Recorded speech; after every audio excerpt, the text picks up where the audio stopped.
The Tragedy of Tragedies, also known as the Tragedy of Tragedies, or The Life and Death of Tom Thumb the Great, is a play by Henry Fielding. It is an expanded and reworked version of one of his earlier plays, Tom Thumb, and tells the story of a character who is small in stature and status, yet is granted the hand of a princess in marriage. The infuriated queen and another member of the court subsequently attempt to destroy the marriage. In adapting his earlier work, Fielding incorporated significant plot changes. He also made the play more focused, and unified the type of satire by narrowing its critique of the abuses of language. Additionally, in a reaction to the view that Tom Thumb was a burlesque, Fielding replaced some of the humour in favour of biting satire. The play was first performed at Haymarket on the 24th of March 1731, with the companion piece The Letter Writers. Critics enjoyed the play, but pointed out that it was originally designed as a companion piece to the author's farce. Background: The Tragedy of Tragedies was an expanded and rewritten version of Tom Thumb. Fielding altered the play because, although audiences enjoyed the play, they did not notice the satire directed at the problems of contemporary theatre. The rewrite was intended to make the satire more obvious. The play was first performed on the 24th of March 1731 at the Haymarket Theatre in London, with the companion piece The Letter Writers. Its printed edition was edited and commented on by Fielding's pseudonym H. Scriblerus Secundus, who pretends not to be the original author. It contains a frontispiece by Hogarth, which serves as the earliest proof of the relationship between Fielding and Hogarth. The printed edition was available on opening night, and the notes included with the printed edition served as a way to explain the play. It was printed by James Roberts alongside of an edition of The Letter Writers. The printed version of The Tragedy of Tragedies created two versions of the play, one that was acted and another that was to be read, and both contained humour catered to each. Fielding believed modern tragedies to be superior to the classic Greek tragedies because the classics could only invoke pity and fear in the audience, while modern tragedies were able to leave the audience laughing at the ridiculous situations on stage. Fielding referred to these modern works as laughing tragedies, and claimed that the only difference between his work and the modern tragedies was that his work was intentional in its laughter. Fielding's play was later adapted into the Opera of Operas, or Tom Thumb the Great, by playwrights Eliza Hayward and William Hatchett. It ran 13 nights at the Little Theatre starting the 31st of May 1733 and was discontinued because of the hot weather. It was later continued and had many shows during the seasons following. The Tragedy of Tragedies turned out to be one of Fielding's most enduring plays, with interesting later revivals. The novelist Francis Burney played Hunca-Munca in private productions of 1777. There was a private production done by the family of Jane Austen at Steventon in 1788, and Professor William Kurtz Wimsatt, Jr. played the giantess Glumdalcar at a Yale University production in 1953. Cast according to the original printed billing: King Arthur, a passionate sort of king, husband to Queen Dololola, of whom he stands a little in fear, father to Hunca-Munca, of whom he is very fond, and in love with Glumdalcar, played by Mr. Mullet. Tom Thumb the Great, a little hero with a great soul, something violent in his temper, which is a little abated by his love for Hunca-Munca, played by young Verhike. Ghosts of Gaffer Thumb, a whimsical sort of ghost, played by Mr. Lacey. Lord Grizzle, extremely zealous for the liberty of the subject, very choleric in his temper, and in love with Hunca-Munca, played by Mr. Jones. Merlin, a conjurer, and in some sort father to Tom Thumb, played by Mr. Hallam. Noodle and Doodle, courtiers in place, and consequently of the part that is uppermost, Mr. Reynolds and Mr. Wadden. Foodle, a courtier that is out of place, and consequently of that part that is undermost, played by Mr. Ayres. Bailiff and follower of the party of the plaintiff, played by Mr. Peterson, and Mr. Hicks, parson, of the side of the church, played by Mr. Watson. Queen Dolalola, wife to King Arthur, and mother to Huncamunca, a woman entirely faultless, saving that she is little given to drink, a little too much of a rago towards her husband, and in love with Tom Thumb, played by Mrs. Mullet. The Princess Huncamunca, daughter to the Majesties King Arthur and Queen Dolalola, of a very sweet, gentle, and amorous disposition, equally in love with Lord Griswold and Tom Thumb, and desirous to be married to them both, played by Mrs. Jones. Glumdalcar, of the Giants, a captive queen, beloved by the king, but in love with Tom Thumb, played by Mrs.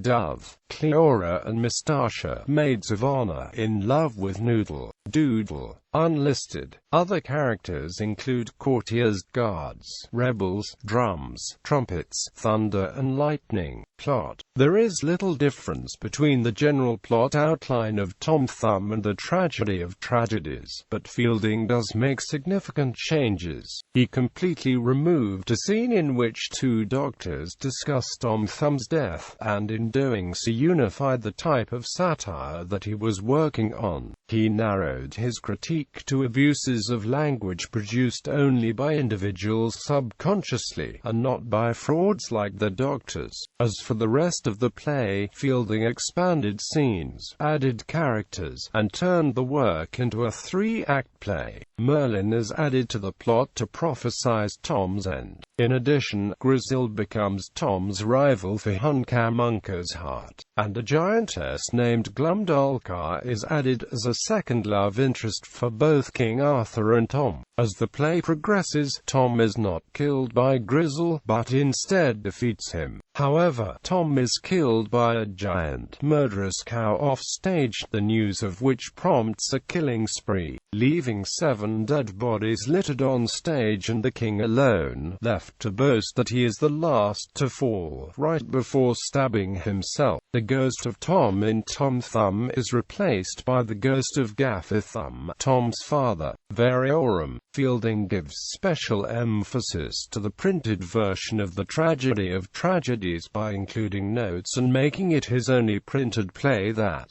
originally includes a frontispiece. The Variorum, or notes to the printed version of the play, pointed out many of the parodies, allusions, and other references within the Tragedy of Tragedies. However, the notes themselves serve as a parody for serious uses of the notes and mock the idea of critically interpreting plays. By calling himself Scriblerus Secundus, Fielding connects the Tragedy of Tragedies with the works of the Scriblerus Club. These works also contain parodies of critics and scholars who attempt to elucidate literature. As such, the play is one of Fielding's Scriblerian plays, and the commentary in the print edition adds another level of satire that originates in the Scriblerus model of Alexander Pope. Jonathan Swift, A.L. H. Scriblerus Secundus prefaces the play with claims that Scriblerus spent 10 years working on an edition and that the play comes from the Elizabethan time period and may or may not have been the work of Shakespeare. Additionally, Scriblerus abuses classical sources through mistranslations and misreadings, botches contemporary and traditional critical theory, and as a satirical representation of criticism in general in the tradition of A Tale of a Tub and the Dunciad Variorum. Regardless of the humorous elements, the notes do reveal Fielding's vast classical education. Fielding's theatrical output of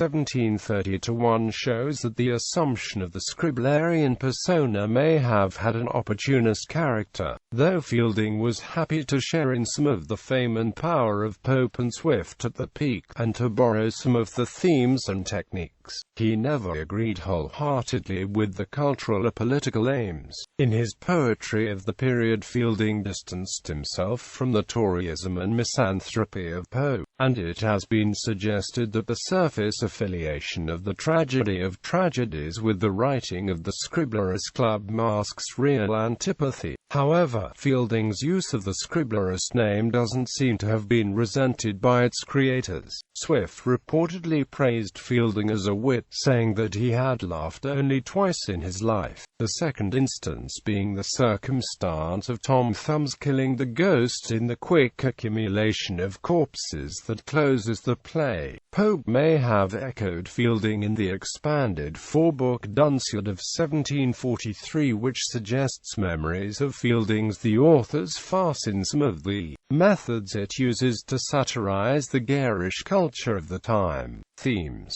The previous version, according to Fielding, was criticized as a burlesque on the loftiest parts of tragedy, and designed to banish what we generally call fine things from the stage. Quote, "This idea is developed by the focus of the tragedy being on a low-class citizen of the kingdom, even smaller in stature than a regular commoner. Tragedies normally deal with royalty and high-class families, so the focus on little Tom Thumb establishes the satirical nature from the beginning. In addition, the over-the-top nature of the plot, the intricacies of the characters' relationships, and the littering of bodies at the end of the play all serve to further mock and burlesque 18th-century tragedies. The burlesque aspects posed a problem for Fielding, and people saw his show more for pleasure than for its biting satire. In altering his ending to having the ghost of Tom's father die instead of Tom's ghost, Fielding sought to remove part of the elements that provoked humor to bolster the satiric purpose of the play. Fielding rewrites many pieces of dialogue that originate in Tom Thumb, such as condensing Tom's description of the giants to Arthur. This condensing serves as Tom's rejection of the linguistic flourishes found within King Arthur's court that harm the English language as a whole. In both versions, the English language is abused by removing meaning or adding fake words to the dialogue to mimic and mock the dialogues of Colly-Cibber's plays. The mocking and playing with language continues throughout. Near the end of the play, Arthur attacks similes in general. Cursed be the man who first a simile made. Cursed every bard who writes. So have I seen those whose comparisons are just and true, and those who liken things not like at all. Fielding's attacks on faulty language are not limited to internal events. He also pokes fun at Louis Theobald. In particular, Fielding mocks Theobald's tragedy The Persian Princess and his notes on Shakespeare. Besides critiquing various theatrical traditions, there are gender implications in the dispute between King Arthur and his wife, Queen Dololola, over which of the females should have Tom as her own. There are possible parallels between King Arthur and King George, and Queen Dololola and Queen Caroline, especially given the popular belief that Caroline influenced George's decision-making. The gender roles were further complicated and reversed by the masculine Tom Thumb being portrayed by a female during many of the shows. This reversal allows Fielding to critique